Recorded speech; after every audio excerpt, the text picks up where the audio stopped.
Dust off your old tube TV because we're playing some light gun games. First up is the Point Blank Trilogy for PlayStation.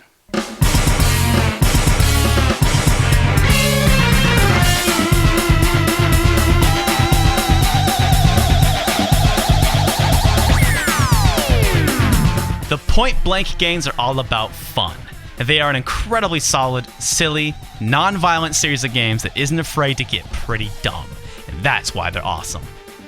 Bolstered by the still incredible Namco Gun Con, each of the 3 games features dozens and dozens of levels that are both wacky and clever. Imagine WarioWare with a gun. Toss in console-exclusive content like endurance modes and party modes, and any of these 3 games are a no-brainer to anyone that still has a tube TV or is willing to make the commitment.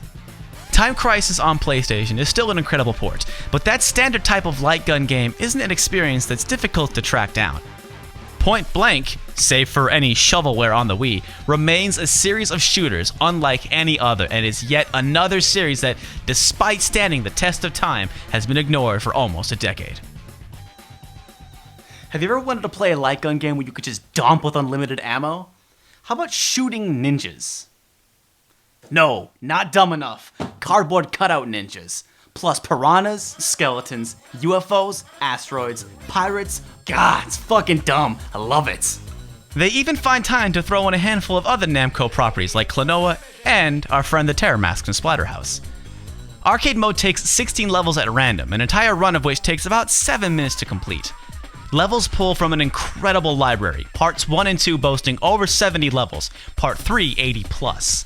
Things are never redundant though, each of these levels pulls from around 10 different categories. Maybe you're all about testing your marksmanship, or maybe you like brain teasers. Or maybe you're like me, the hyperactive type who just wants to see how fast you can blow up a car or a train by just dumping! These games can actually work up a sweat, which is why I'm wearing casual today. There's tons of variety, something for everyone. And even after you're familiar with each level, each playthrough has plenty of moments where you'll go, yes, I love this one, or shit, this one's always a pain in the ass. And if things ever get too easy, you can crank up that difficulty. Just be ready to have your ass handily given to you. 16 levels may only take a few minutes to blow through, but there is every reason to play until your hands give out. The variety of levels means the Point Blank games got that substance. But what about that style?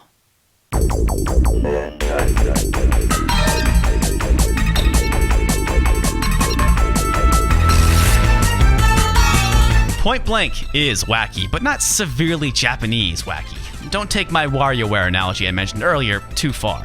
The wackiness doesn't come first though. Good game design always takes priority. For example, in this level, you have to shoot cardboard ninjas. Now the novelty quickly wears off as they start increasing in speed and you realize just how many places they jump out of. Goofy, yes, but also damn good.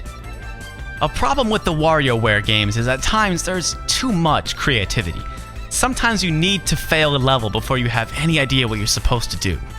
This is a problem of occasionally valuing style over substance. Not only is every stage in the Point Blank trilogy separated into categories, they all have the same conditions for failure, giving a sense of continuity between each level. You are never to shoot bombs or civilians. If Dr. Dan or Dr. Don dies, both players fail, and never shoot the other player's color. This grounds each stage, so they at least have something in common, allowing Point Blank to go all the way dumb because its gameplay is balanced and fair. And that isn't to say anything about the music, which is super awesome. Loud when it needs to be, tense when it needs to be, usually just insane, wonderfully complementing every goofy aesthetic. The Point Blank games are a total package. In a way, it kind of reminds me of Katamari Damacy, a wacky game with its own very unique sense of style that doesn't forget to put the gameplay first. And all of this would be undone if the gun didn't work. Arcade advertisements call it the most accurate gun in the business, and while it's been a while since my local QZR shut down, I can confirm that this gun is outstanding, which is good because it being Namco's official gun, it is the only gun that works with Point Blank. Same goes for Time Crisis, by the way.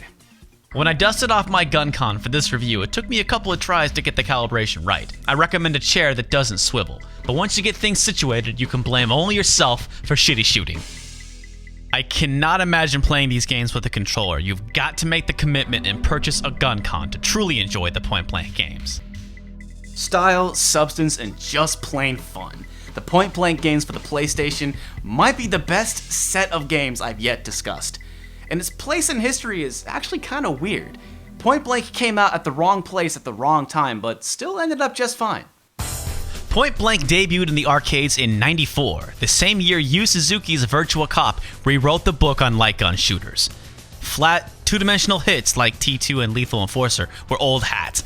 Virtua Cop was bright, beautiful, fully animated polygons. Namco would respond to Sega with Time Crisis the following year, expanding on the formula with its dodge mechanic. Both games were huge hits and officially pushed the light gun genre into 3D. Soon there was Konami's pump-action shotgun shooter Crypt Killer, Sega's limb-blasting zombie fest House of the Dead, and of course LA Weekly's most twisted game ever, Carnival.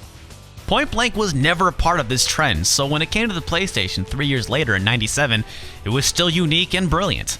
The second and third games followed and little changed because it didn't need to. Everybody was trying to be the next Virtua Cop or Time Crisis. Point Blank was virtually unchallenged, its own subgenre pretty much to itself.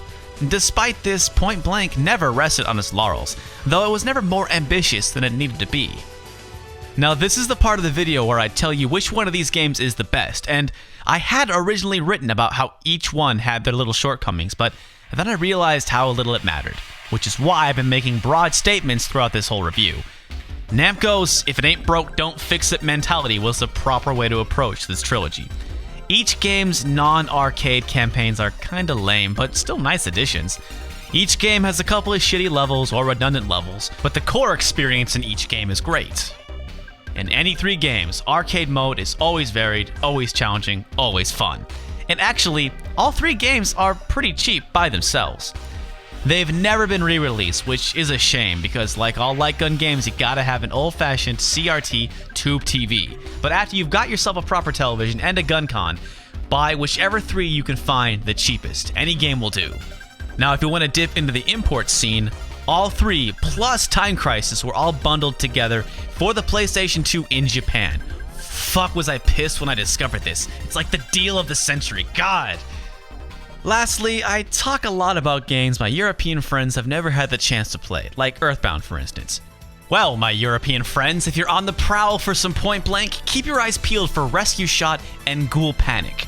Ghoul Panic especially, it's more or less the fourth Point Blank game, and we Americans never got either, so don't say we get everything. But if you're an American and hunting down a CRT TV and a gun con seems like too much trouble, there was a DS game, if you can believe it. I've heard some pretty good things about it, but never played the game myself. Well, I got this TV set up here. Might as well play one more game while I still have it out. I'll see you soon. Cheers.